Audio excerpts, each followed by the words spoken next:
Hey guys, so this is my path out to the shop, and you can see right there, that is all my property. There is the shop. This is my secondary driveway here, and that is all my yard back there. You guys will get to see all that in a little bit. This is my secondary driveway coming in. Now, this is the shop, and I got the siding to match my house. The shingles on the roof match my house roof, and this direction here, the shop is 25. The inside dimensions is like 24.5 with the sheetrock walls because of all the insulation, everything in the framing. And this is the view that I have outside of the shop windows, which you can see right here, and French door right here for the shop. We'll go in there in a second. Just want to turn you around and show you out here what I'm working with. These are all my woods. These go all the way back this way, about another 250 feet out that way, and then all of this goes back there about 300 and something, maybe 400 feet. Goes all the way around back there, and my house is way over there in the back. So it's a short little trip to work every day when I have to work in the shop. But let me come down to the backyard here and turn around and give you a little view. This wraps around all the way, by the way, in the back. And this is what the shop looks like from the backyard view. So now we're going to go inside the shop. So let's open it up and take a look inside. So let's open up these French doors, get inside, and turn the lights on. Okay, so we're in the shop. Let's turn the lights on. And you can see how bright LEDs in here. And you can see in the far back corner there I have a mini split, and that is a really powerful unit that actually heats and cools the entire shop. How do I know? Because I've tried it out. It's already been hot, it's already been cold. The temperature around here is crazy right now. It's going up and down.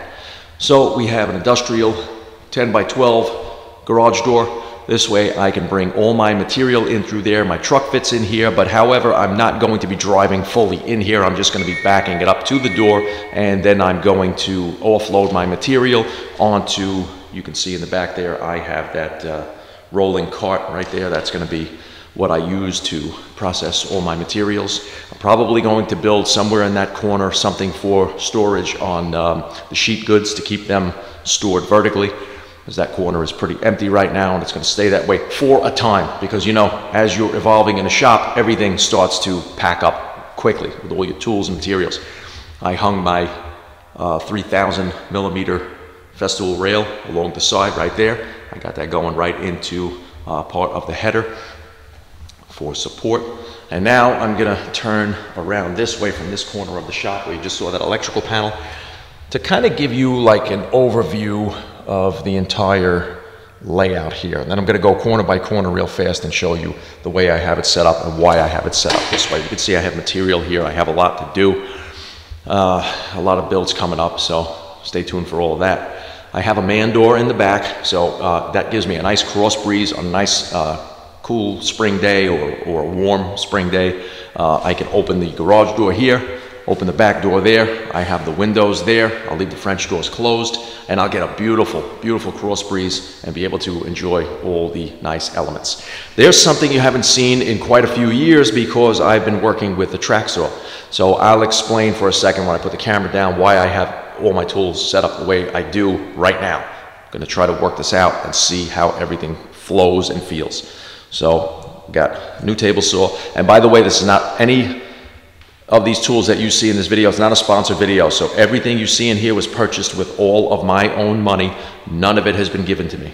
I got my miter saw right there. I have a 15-inch industrial planer right here, 3 horsepower. This is a 3 horsepower saw. I'll talk about all this in a minute. Right now I got the pork bench set up as my outfeed table, my Festool Capex miter saw, the CT26, and I just added Harvey's Gyro G700 dust processor, and one of the main things is because that rolls around.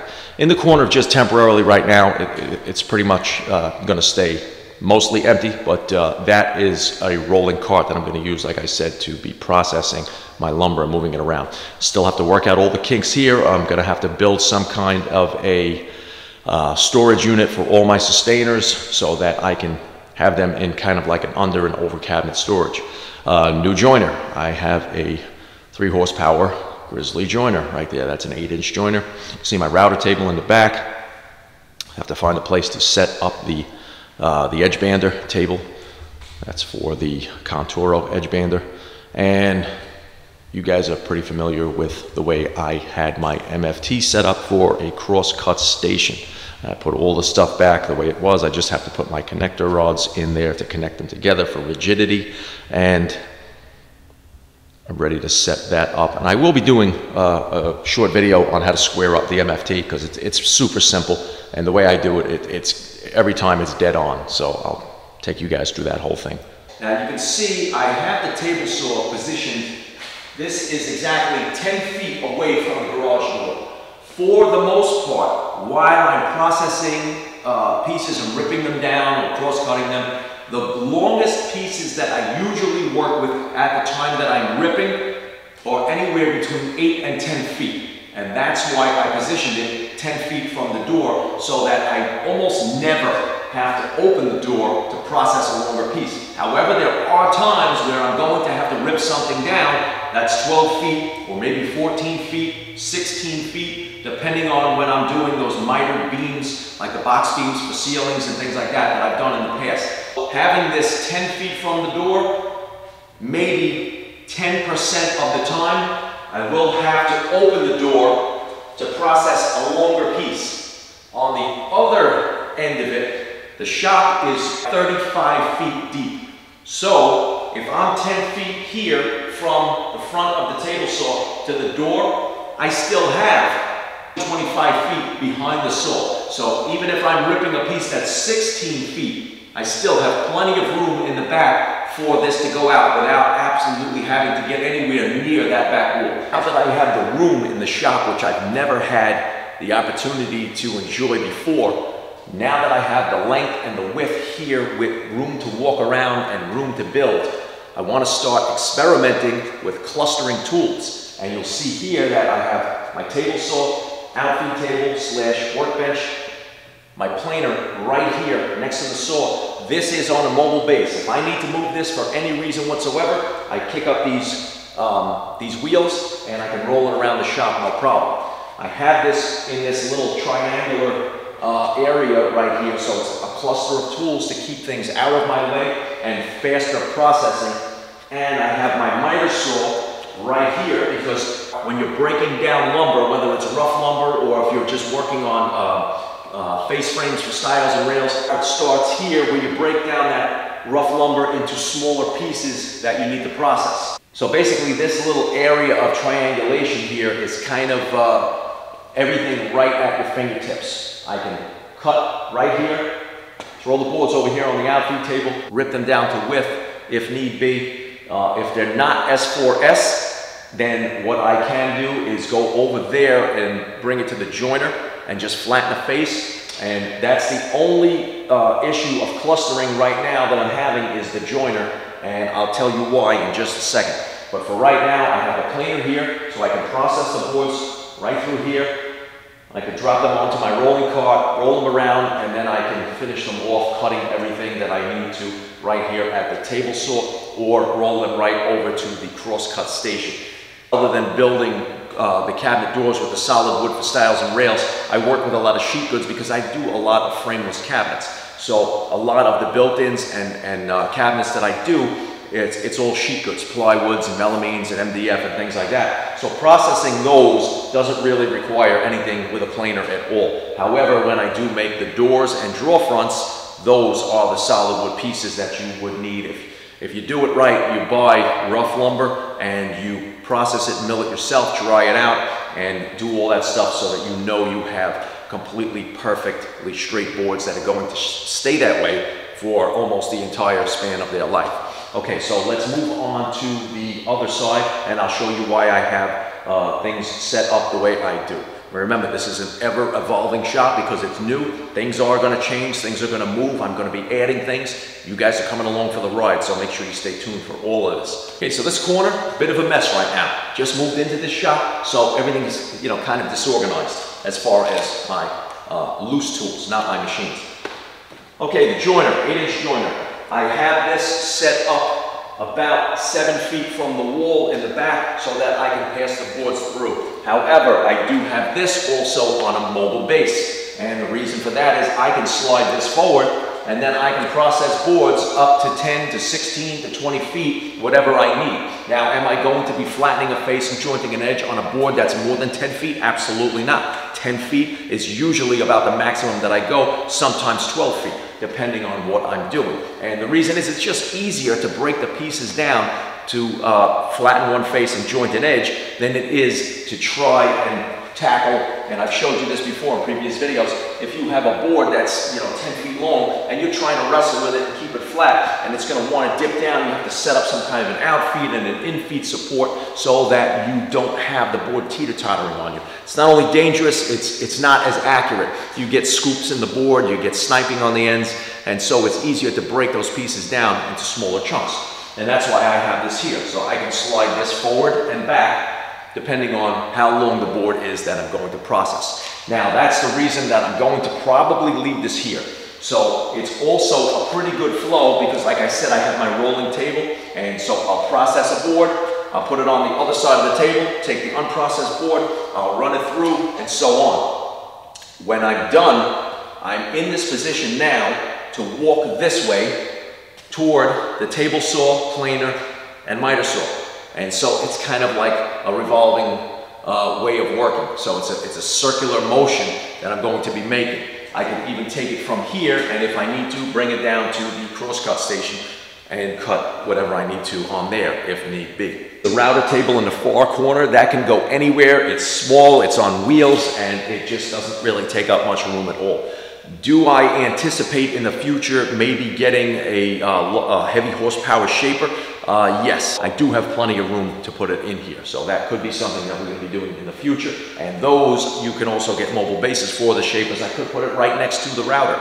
But this is, keep in mind, also going to be when I need to finish, like painting or spraying a clear coat and things like that, staining. I want to put some sort of a system where I can roll or even drop down from the ceiling some kind of a barrier, a plastic barrier, or one of those heavy industrial curtains, which I actually have, about maybe 10 feet or 8 feet from the wall, so that when I'm ready to do my finishing, I can actually section this off. All the tools back there that are on wheels, I can just roll them to this side of the shop, close the curtain, open the back door, put a box fan in the window with a filter, and go to town spraying, and the finish will remain dust-free and also keep the overspray off of my tools. So that's something we're going to be working on also, so make sure you guys definitely stick around for all this stuff that's coming up. We have a lot of work to do in here. Even though it's a new shop, it's usually harder in new shops to set up than your old way where you are already kind of established and you want to just move things around. In the new shop, you're putting things in, moving them around, and trying to figure out a system. So we got some work to do. Now right here in this corner is my crosscut station. I have two MFTs set up with the extension. This is the accessory table that they sell for their rolling tool cart. I just purchased that separately from the MFTs because I don't need the rolling tool cart because I have all my sustainers on those rolling carts anyway. So this works good for all of your offcuts. I also have my TSO extension table that I did a video on. That is probably going to go on this side right here just to give me even more support because I have the room. Now this is a longer piece for offcuts, so I like to keep the accessory table from Festool here on this side. So I'm definitely going to put my TSO extension table on that side right there in that corner because it's a little smaller. It's not as long as this. It comes out to about here. So that would be perfect for processing longer boards. We're giving you that little bit of support all the way through. Now, like I said, everything always changes, so we may rearrange this into a different configuration. I'm not sure yet, but I've used this with great success in my old basement shop, so I'm going to leave it like that temporarily and see how it works out. Okay, that brings us to the area where the dust collector is going to live a majority of the time. Now, why do I say it's going to live there a majority of the time? It's on wheels, it rolls around. That's all great because, I'm going to need it, move it over to the joiner when I'm using the joiner so that I can absolutely collect all the dust that the joiner throws out. And that any joiner throws out an unbelievable magnitude of dust. So this, being on casters, can move anywhere in the shop. Right now, this is a great place for it because a majority of the stuff I'm doing at the moment requires only the table saw. And so this, from where it is right now, reaches my table saw with the hose that I have on it. So it's going to stay there for a bit. It also reaches the planer because the planer is right next to the table saw. So I don't have to move it for 90% of the time. When I start the jointing process, I'm pretty close to where it actually might reach the joiner without having to move the dust processor. However, if I do need to move it, this thing, like I said, the whole machine is on casters and rolls anywhere I need it to in the shop. So what I'll do is I can just roll it right over here and get just the amount of hose length that I need to hit the joiner. And then when I'm done, push it right back up against the wall, and then it doesn't have to move again when I'm using my other tools. So that's why I have it kind of centrally located right there. Okay guys, so that's it for the shop tour. I really hope that you guys enjoyed it. Stay tuned because I have a bunch of videos scheduled for calibrating all of these tools. I'm going to calibrate the table saw, the planer, the joiner, and then we're going to demonstrate using them with the new calibration and checking them to make sure that everything is accurate in the way that we set it up was correct. Okay, so definitely stay tuned for that. Hit that subscribe button. Make sure that you guys hit the picture of a notification bell. That's going to notify you every time I upload a new video, which it looks like it's going to be on a pretty frequent basis these days because I have so much work, not only out here in the shop, but in the house itself, and we got a ton of stuff to do. So definitely stick with me. I will be doing this video next, calibrating this, because I need to get this saw up and running. I have it all plugged in, I tested it and everything works, but I haven't set all the parameters yet. I need this thing to be accurate because my work needs to be 100% accurate. I know a lot of people are going to ask me, they probably missed it at some point in the video. The dimensions of the shop are actually 25 by 35. So 25 wide, 35 deep. Why didn't I go 30 by 40? Well, it's a lot more money for that extra square footage. So this is the maximum allowable amount that also the town would give you without any petitioning to go bigger. That's number one. Even though I have almost 3 acres of land, it doesn't matter.